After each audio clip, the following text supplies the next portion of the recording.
Hello everyone, Rahul Mishra नाम है हमारा। और आज का ये जो वीडियो रहेगा इसमें हम 1 जनवरी से लेकर 3 जनवरी तक की banking and financial awareness discuss करने जा रहे हैं।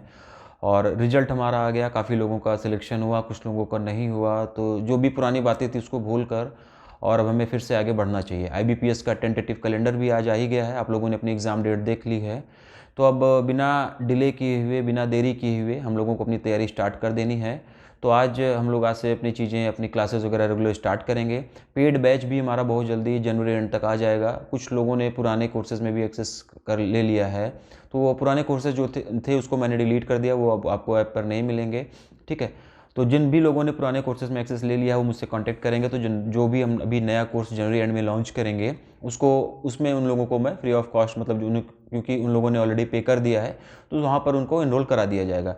और नया कोर्सेज जो है वो जनवरी एंड से आपको PDF कोर्स और वीडियो कोर्स दोनों हम जैसे पहले लास्ट ईयर प्रोवाइड किए थे वो चीज़ें कराई जाएंगी। तो उसके लिए आप लोग थोड़ा सा वेट करिए, बहुत जल्दी चीज़ें मिल जाएंगी। फिलहाल वीडियो मिलना आज से आप लोगों को स्टार्ट होगा। 1 जनवरी से लेकर 3 जनवरी तक की बैंकिंग एंड फाइनेंशियल अवेयरनेस हम लोग यहाँ पर डिस्कस करेंगे। अगले आने वाले वीडियोस में से आगे की बैंकिंग एंड फाइनेंशियल अवेयरनेस आपको डिस्कस कराई जाएगी। कुछ चीज़ें यूट्यूब पर मिलेंगी, बाकी पेड यूजर्स को सारी चीज़ें मिलेंगी। RBI कहता है वाली सीरीज भी आप लोगों को स्टार्ट कराई जाएगी, वो भी वहाँ पर मतलब वो भी कंटेंट आप लोगों को प्रोवाइड किया जाएगा।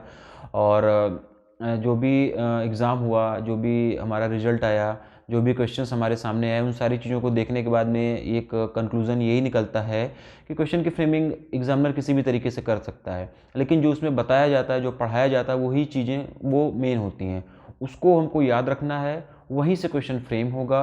क्वेश्चन की फ्रेमिंग किसी भी तरीके से हो सकती है। तो ये वीडियो आप लोग लास्ट तक देखो और 1-2 बार देखो, ध्यान से सुनो। नोट्स वगैरह अगर आप लोग बनाना चाहते हो तो बनाओ, ठीक ना। लेकिन क्वेश्चन जो फ्रेम होगा यहीं से होगा। क्वेश्चन MCQ के फॉर्मेट में हो सकता है, डिस्क्रिप्टिव फॉर्मेट में हो सकता है, या कोई और नया पैटर्न IBPS जो है वो इन्वेंट कर सकता है, उस तरीके से भी क्वेश्चन फ्रेम कर सकता है, ठीक ना। लेकिन जो कंटेंट रहेगा, जो मेन चीज़ रहेगी, जो बेसिक रहेगा, वही रहने वाला है। तो कंटेंट पे फोकस करो। अगर चीज़ें आपको ज़्यादा से ज़्यादा आती रहेंगी तो क्वेश्चन किसी भी तरीके से फ्रेम करे आप लोग कर ले जा पाओगे, ठीक है ना। तो बात को बहुत ज़्यादा लंबा नहीं खींचेंगे, बस एक बेसिक इंट्रोडक्शन देना था। चीज़ें यहाँ से स्मूथ और रेगुलर आपको मिलना स्टार्ट हो जाएंगी। आज का जो वीडियो रहेगा 1 जनवरी से 3 जनवरी तक की बैंकिंग एंड फाइनेंशियल अवेयरनेस हम लोग यहाँ पर डिस्कस करेंगे। जो भी इंपॉर्टेंट MCQs होंगे उसको हम लोग डिस्कस करेंगे। और क्वेश्चंस को डिस्कस करने के लिए हमको अपनी लैपटॉप की स्क्रीन पर चलना होगा। तो चलो देखते हैं कि पहले क्वेश्चन में क्या बोला गया है। In order to launch co-branded credit card, which bank has recently partnered with SBI card? Co-branded card credit card launch करने के लिए किस बैंक ने हाल ही में SBI कार्ड के साथ में साझेदारी की है? ये इस क्वेश्चन का हिंदी में मतलब होगा, ठीक है। और ऑप्शंस आप लोगों के सामने दिए गए हैं। इसका जो आंसर हो जाएगा, इसका आंसर हो जाएगा option number A, Punjab and Sindh bank. Option number A, Punjab and Sindh bank इसका आंसर हो जाएगा। ऑप्शन में जितनी भी बैंकें दी गई हैं इनका सबका headquarter, tagline, MD and CEO, ये सब आप लोग रिकॉल करते हुए चलोगे। जैसे हम लोग लास्ट ईयर पढ़ते थे, पैटर्न हमारा वही रहेगा, ठीक है। Option number A, Punjab and Sindh bank इसका आंसर हो जाएगा। और इस पार्टनरशिप के तहत में 3 वेरिएंट्स में जो है क्रेडिट कार्ड लॉन्च किए जाएंगे, ठीक। पंजाब एंड सिंध बैंक ने अभी हाल ही में SBI कार्ड के साथ में पार्टनरशिप किया हुआ है, जिससे कि वो को ब्रांडेड क्रेडिट कार्ड लॉन्च कर सके, ठीक है।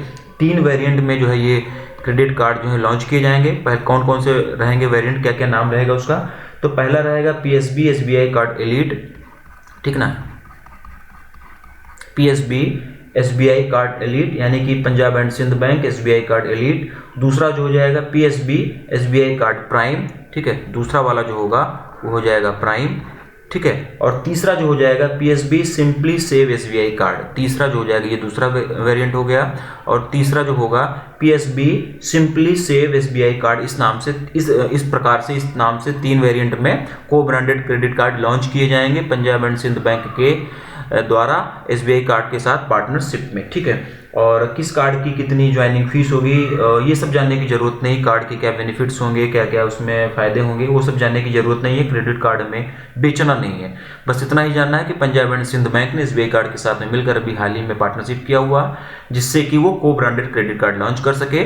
और 3 वेरिएंट में क्रेडिट कार्ड लॉन्च किए जाएंगे, ठीक है। थोड़ा सा और एक्सटेंड करते हैं, थोड़ा सा और इसके बारे में जान लेते हैं। जो लास्ट वाला वेरिएंट मैंने आप लोगों को बताया था, सिंपली वाला PSB simply save SBI card जो है, इसको रुपे प्लेटफॉर्म पर लॉन्च किया गया है, ठीक ना। इसको जो है रुपे प्लेटफॉर्म पर लॉन्च किया गया है लास्ट वाला। फिर से सुनो नाम उसका, हालांकि PDF में सारी डिटेल आपको मिलेगी, लेकिन फिर से आप लोग नाम सुने उसका। जो तीसरा वेरिएंट था हमारा, उसका नाम था PSB simply save SBI card. इस वेरिएंट को जो है रुपे प्लेटफॉर्म पर लॉन्च किया गया है, जबकि जो दो और वेरिएंट थे हमारे पहले और दूसरे, एलीट और प्राइम वाले, इसको जो है वीज़ा पर लॉन्च किया गया, ठीक है ना। इसको वीज़ा पर लॉन्च किया गया है, वीज़ा प्लेटफॉर्म पर, और लास्ट वाले को जो है रुपे प्लेटफॉर्म पर लॉन्च किया गया है। बस इतना ही हमको यहाँ पर और जानना था। ऑप्शन में जितने भी बैंकें दी गई, हेडक्वार्टर आप लोग कमेंट कर फटाफट बताओगे।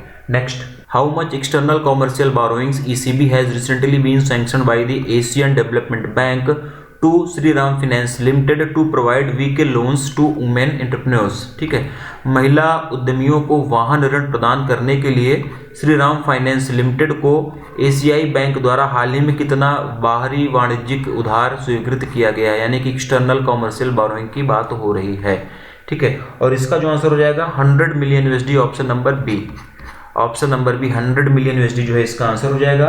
एक्सटर्नल कॉमर्शियल बोरोइंग्स के तहत में 100 मिलियन यूएसडी यानी कि लगभग 830 करोड़ रुपए, लगभग 830 करोड़ रुपीस, 830 करोड़ रुपए का 5 year loan Shriram Finance limited को एशियन डेवलपमेंट के द्वारा दिया गया। कितने साल का ये लोन है? 5 ईयर्स का लोन है ये, एशियन डेवलपमेंट बैंक के द्वारा श्रीराम फाइनेंस को दिया गया है, ठीक है। और पैसा क्यों दिया गया है ये क्वेश्चन में ही बता दिया गया था। To provide vehicle loans to women entrepreneurs, यानी कि महिला एंटरप्रेन्योर्स को, महिला उद्यमियों को व्हीकल लोन प्रोवाइड करने के लिए ये दिया गया है, ठीक है। BS6 और इलेक्ट्रिक व्हीकल्स के लिए ये लोन दिया जाएगा, जो भी दिया जाएगा BS6 और इलेक्ट्रिक व्हीकल्स के लिए ये लोन प्रोवाइड किया जाएगा। तो option number B 100 million USD का आंसर होगा। और यहाँ पर बात हुई थी एशियन डेवलपमेंट बैंक की, तो एशियन डेवलपमेंट बैंक का हेडक्वार्टर और इसका प्रेसिडेंट इस समय कौन है, इसका चीफ कौन है, ये आप लोग कमेंट कर बताओगे। Next, name the bank which has recently signed a scheme transfer agreement STA with LIC mutual funds to transfer its mutual fund schemes to LIC mutual fund. उस बैंक का नाम बताइए जिसने अपनी म्यूचुअल फंड योजनाओं को LIC म्यूचुअल फंड में स्थानांतरित करने के लिए LIC म्यूचुअल फंड के साथ एक स्कीम ट्रांसफर एग्रीमेंट पर हस्ताक्षर किया हुआ है। इस क्वेश्चन का हिंदी में मतलब होगा, क्वेश्चन हिंदी और इंग्लिश दोनों लैंग्वेज में दिया जाता है, जिससे कि आप लोग क्वेश्चन को आसानी से समझ पाएं, जिस भी भाषा में आप समझ सकते हैं, ठीक है। इसीलिए क्वेश्चन दोनों लैंग्वेज में दिया जाता है। ऑप्शंस आप लोगों के सामने दिए गए हैं और इसका जो आंसर हो जाएगा IDBI bank, option number D IDBI bank जो है इसका आंसर हो जाएगा। IDBI बैंक और LIC म्यूचुअल फंड ने अभी हाल ही में एक स्कीम ट्रांसफर एग्रीमेंट, जिसको हम लोग क्या बोलते हैं, STA, IDBI बैंक और LIC म्यूचुअल फंड ने भी हाल ही में एक स्कीम ट्रांसफर एग्रीमेंट पर साइन किया। क्यों किया? जिससे कि IDBI म्यूचुअल फंड की जो भी स्कीम्स हैं उसको LIC म्यूचुअल फंड में ट्रांसफर किया जा सके। IDBI म्यूचुअल फंड की स्कीम्स को LIC म्यूचुअल फंड में ट्रांसफर करने के लिए IDBI बैंक ने LIC म्यूचुअल फंड के साथ में एक स्कीम ट्रांसफर एग्रीमेंट पर साइन किया हुआ है। ये हो गई मुद्दे की बात, ये एक लाइन में आप लोग समझ लो। अब ये क्यों किया गया, इसकी स्कीम को उधर ट्रांसफर करने की क्या जरूरत आ गई, इस तरीके के एग्रीमेंट क्यों किया गया, थोड़ा सा इसके बारे में भी हम लोग जानते हैं। तो LIC ने IDBI बैंक को जनवरी 2019 में अधिग्रहित कर लिया था। कब अधिग्रहित किया था? जनवरी 2019 में LIC ने IDBI बैंक को अधिग्रहित कर लिया था। और सेबी का एक नियम है कि कोई भी single promoter 2 asset management companies यानी कि AMC, सुनना इस लाइन को ध्यान से सुनना, सेबी का जो नियम है उस नियम में ये कहा गया है कि कोई भी single promoter 2 asset management companies में 10% से अधिक का स्टेक नहीं रख सकता है, मतलब 10% से अधिक का स्टेक होल्डर्स नहीं हो सकता है कोई भी single promoter 2 asset management companies में, 2 एसेट मैनेजमेंट कंपनीज में, ऐसा सेबी का जो है रूल है, ठीक है ना। और LIC की खुद की अपनी एक एसेट मैनेजमेंट कंपनी है, उसका नाम क्या है, LIC mutual fund. LIC mutual fund जो है वो LIC की खुद की एसेट मैनेजमेंट कंपनी है। जनवरी 2019 में IDBI बैंक को अधिग्रहित कर लिया था LIC ने, और IDBI म्यूचुअल फंड खुद एक दूसरा मतलब उसका एसेट मैनेजमेंट कंपनी है। तो इस प्रकार से 2 एसेट मैनेजमेंट कंपनीज हो गई, ठीक है ना। LIC ने IDBI बैंक को अधिग्रहित कर लिया था, जो कि LIC म्यूचुअल फंड का मतलब LIC ने IDBI बैंक को अधिग्रहित कर लिया था। और LIC जो है वो LIC म्यूचुअल फंड का प्रमोटर है। IDBI म्यूचुअल फंड जो है वो मतलब IDBI बैंक का है। तो इस प्रकार से जो LIC हो गया उसके पास में 2 म्यूचुअल फंड हो गए, 2 AMCs हो गई। और जो सेबी का रूल कहता है कि कोई भी single promoter 2 asset management companies में 10% से अधिक की हिस्सेदारी नहीं रख सकती, क्योंकि उसको अधिग्रहित कर लिया था बैंक को, इसलिए उससे ज़्यादा की इसके पास में हिस्सेदारी हो गई। तो इस कंडीशन में ऐसे केस में IDBI म्यूचुअल फंड को या तो पूरी तरीके से बेचना होगा या तो फिर LIC म्यूचुअल फंड के साथ में इसको मर्ज होना होगा। इसीलिए ये जो है स्कीम ट्रांसफर एग्रीमेंट इन दोनों के बीच में साइन किया गया है। ठीक, तो उम्मीद करता हूँ कि क्वेश्चन आप लोगों को समझ में आया होगा, इसके पीछे का लॉजिक क्या था, इसके पीछे का रीजन क्या था, वो भी चीज़ें आपको समझ में आई होंगी। ठीक है ना, ध्यान से चीज़ों को सुनना, जितने भी पॉइंट्स बताए जा रहे हैं यहीं से क्वेश्चन बनेंगे एग्जाम में। मैं फिर से बोल रहा हूँ, लास्ट ईयर के तरीके से इस तरीके से नहीं होना चाहिए। देखो क्वेश्चन की फ्रेमिंग वो किसी भी तरीके से कर सकता है, उसको ऑब्जेक्टिव फॉर्म में रख सकता है, डिस्क्रिप्टिव फॉर्म में बना सकता है, पैराग्राफ दे सकता है, लेकिन जो भी पॉइंट्स आपको बताए जा रहे हैं चीज़ें यही रहेंगी। तो इसीलिए इन सारी बातों को डीप में ध्यान से सुनना जरूरी है। बाद में की कहाँ कूँ कहाँ किच किच यहाँ से नहीं आया, उनका पढ़ाया नहीं है, इन सब बातों का कोई मतलब नहीं बनता है। तो जो भी बताया जा रहा है, जो भी पढ़ाया जा रहा है, इसको ध्यान से सुनो, नोट डाउन करो। जो हमारे पेड यूजर्स होंगे उनको PDF में सारी चीज़ें मिलेंगी। वीडियोस को 2-3 बार देखो, चीज़ें ऑटोमेटिकली आपको याद हो जाएंगे। क्वेश्चन यहीं से बनेंगे। मैं लास्ट टाइम भी बोला था, ऐसे 1-to-1 डायरेक्ट क्वेश्चन IBPS नहीं देगा, कुछ तो एक्सपेरिमेंट वो भी करेगा ना। आपको जॉब लेनी है तो कुछ ना कुछ कॉम्प्लिकेशन, कुछ ना कुछ चीज़ें तो लाई मतलब करेगा ही ना, नई चीज़ें इंट्रोड्यूस करेगा ही करेगा। लेकिन जो मेन चीज़ें हैं, जो बेसिक है, वो हमारा वही रहने वाला, कंटेंट यही रहेगा। जो चीज़ें बताई जा रही पूछा यही जाएगा। इसको पूछने का तरीका अलग हो सकता है, क्वेश्चन फ्रेमिंग की चीज़ें अलग हो सकती हैं। आगे आने वाले वीडियोस में आपको ये भी मैं बताऊंगा कि किस तरीके से लास्ट ईयर में क्वेश्चन पूछे गए थे।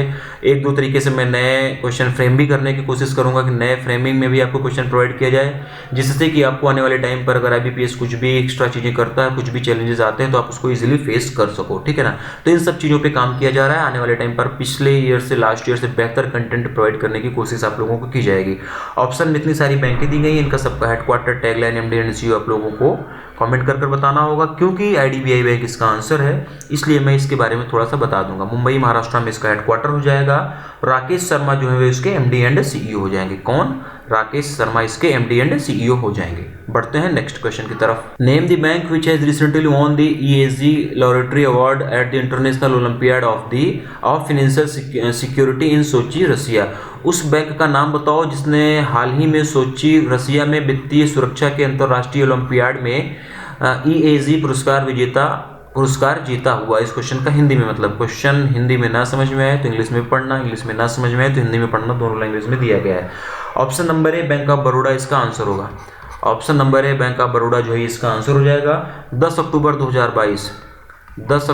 2022 को सोची, रसिया में international olympiad of financial security आयोजित की गई थी और बैंक ऑफ बड़ौदा को इसमें EAZ लॉरेटरी अवार्ड से सम्मानित किया गया है। ठीक है, ऑप्शन में जितनी भी बैंकें दी गई हैं, इसका सबका headquarter, tagline, MD and CEO आपको कमेंट कर बताना है। पंजाब नेशनल बैंक का हेडक्वार्टर न्यू दिल्ली में होगा, स्टेट बैंक का मुंबई में होगा, बैंक ऑफ बड़ौदा का आप लोग कमेंट कर बताओगे। इंडियाज इंटरनेशनल बैंक की किसकी टैगलाइन है आप लोग बताओगे।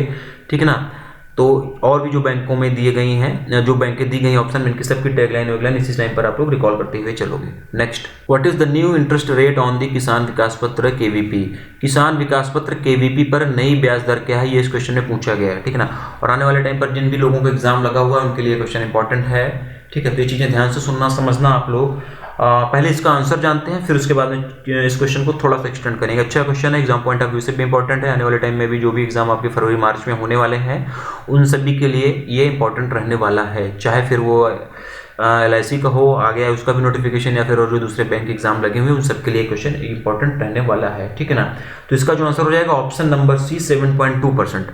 ऑप्शन नंबर C 7.2% इसका आंसर हो जाएगा। किसान विकास पत्र पर नई ब्याज दर जो है वो 7.2% की है। ठीक है, क्वेश्चन को थोड़ा सा एक्सटेंड करते हैं। अभी वर्तमान वित्त वर्ष की जो चौथी तिमाही है, यानी कि Q4 के लिए स्मॉल सेविंग स्कीम्स की नई ब्याज दरों का ऐलान कर दिया गया है, जिसमें से कि कुछ स्मॉल सेविंग स्कीम्स की जो ब्याज दरें हैं उनको बढ़ाई गई हैं और कुछ एज इट इज़ रखी गई हैं। और ये जो Q4 है कब से कब तक मतलब होगा, 1 जनवरी 2023 से 31 मार्च 2023 के लिए मैं लिख रहा हूँ। 1 जैन से लेके 2023 से लेके 31 मार्च, ठीक ना, 2023, ये हमारा चौथा क्वार्टर होगा।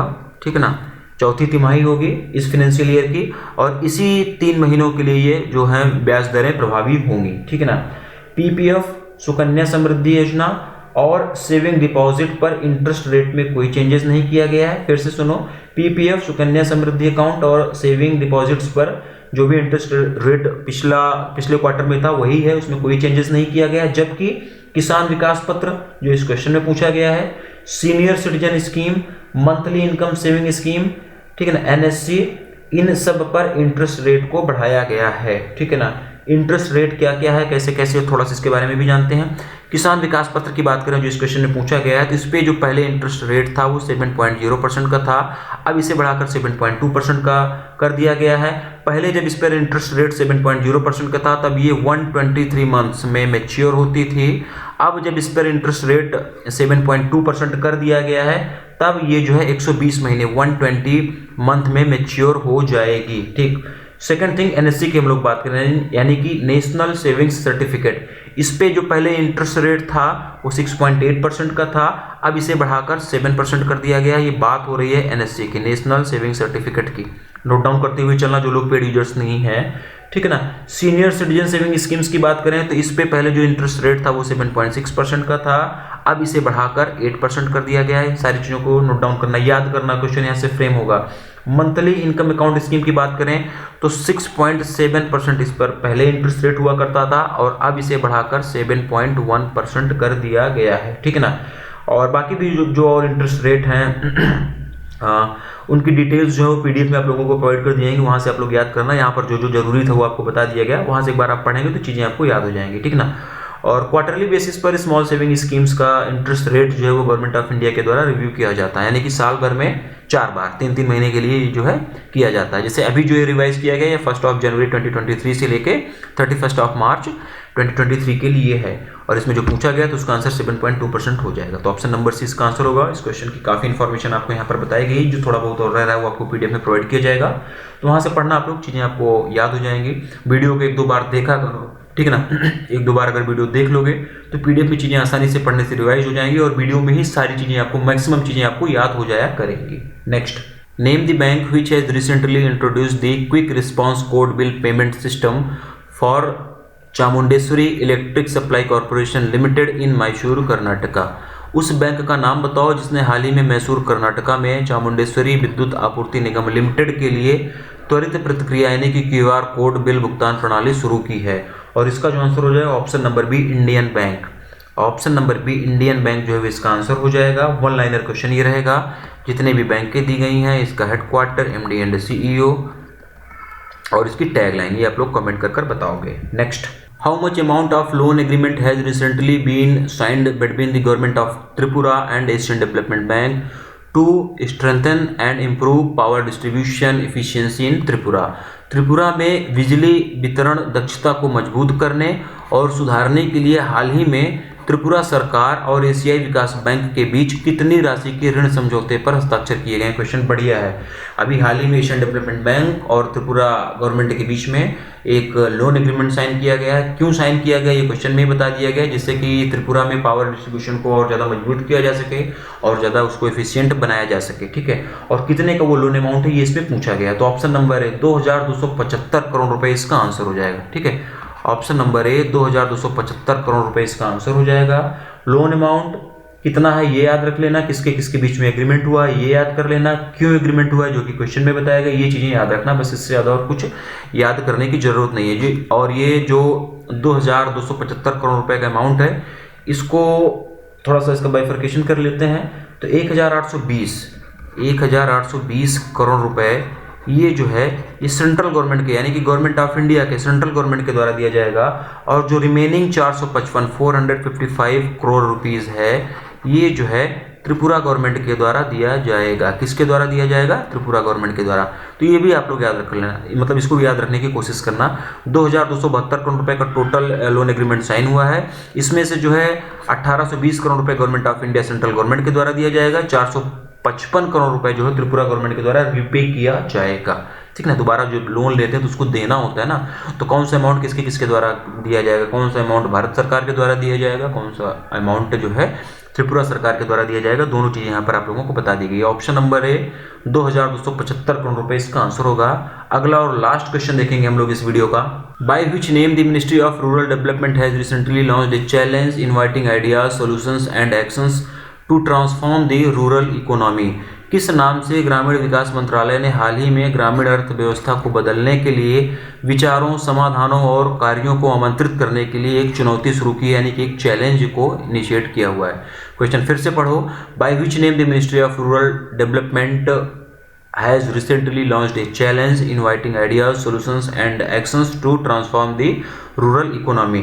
Ministry of rural and development ने भी हाल ही में एक चैलेंज लॉन्च किया हुआ है, और वो चैलेंज क्यों लॉन्च किया गया है, जिससे कि रूरल इकोनॉमी को इम्प्रूव करने के लिए और बेहतर बनाने के लिए आइडियाज़ को इनवाइट किया जा सके, लोगों के सोल्यूशंस, लोगों का क्या क्या एक्शन है उसको इनवाइट करने के लिए ये चैलेंज लॉन्च किया गया है। इस क्वेश्चन का हिंदी में मतलब है। ऑप्शंस आपके सामने दिए गए हैं, उस चैलेंज का नाम क्या है ये इसमें पूछा गया है, ठीक है। तो इसका जो आंसर हो जाएगा option number D. Option number D इसका आंसर हो जाएगा, Prajwala challenge unlock the rural economic opportunities. Option number D, Prajwala challenge unlock the rural economic opportunity नाम से मिनिस्ट्री ऑफ रूरल डेवलपमेंट के द्वारा अभी हाल ही में एक चैलेंज जो है वो लॉन्च किया गया, जिससे कि रूरल इकोनॉमी को ट्रांसफॉर्म करने के लिए लोगों के से आइडियाज़, उनके सोल्यूशंस, उनके एक्शंस, उनकी क्रिया, उनके विचार, उनके विमर्श, इन सारी चीज़ों को आमंत्रित किया जा सके, ठीक है। ये नाम आप लोग याद रखना, किस नाम से ये चैलेंज लॉन्च किया गया है, ठीक है। क्वेश्चन को थोड़ा सा एक्सटेंड करते हैं। दीनदयाल अंत्योदय योजना, नेशनल रूरल लिवलीहुड मिशन के तहत में ये challenge ministry of Rural development के द्वारा लॉन्च किया गया है, और इसके तहत रूरल इकोनॉमी को और बेहतर बनाने के लिए आइडियाज़, सॉल्यूशंस, सुझाव, एक्शन, लोगों के विचार, इन सब चीज़ों को इनवाइट किया जाएगा, ठीक है ना। नेशन वाइड इनिशिएटिव है ये।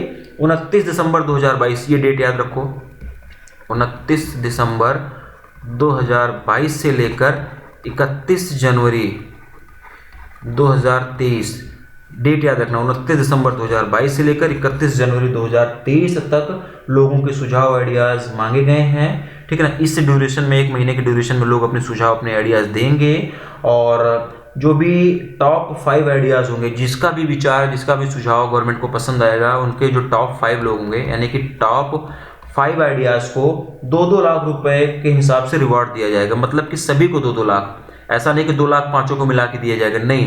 पहले आइडियाज़ को भी 2 लाख, दूसरे 2 आइडियाज़ को, तीसरे, चौथे, पाँचवें, सभी जो टॉप 5 आइडियाज़ होंगे उनको 2 लाख रुपए ईच प्रत्येक के हिसाब से रिवॉर्ड भी दिया जाएगा, ठीक है ना। 31 जनवरी 2023 तक ही सुझाव केवल मांगे गए हैं, और 8 मार्च 2023, ये डेट भी याद रखो, 8 मार्च 2023, 8 मार्च 2023 को विनर्स का अनाउंसमेंट किया जाएगा, ठीक है। 8 मार्च 2023 को विनर्स का अनाउंसमेंट किया जाएगा। उसके बाद टॉप 5 आइडियाज़ को 2-2 लाख रुपए के हिसाब से रिवॉर्ड दिया जाएगा। 29 दिसंबर 2022 से 31 जनवरी 2023 तक लोगों के सुझाव मांगे गए हैं।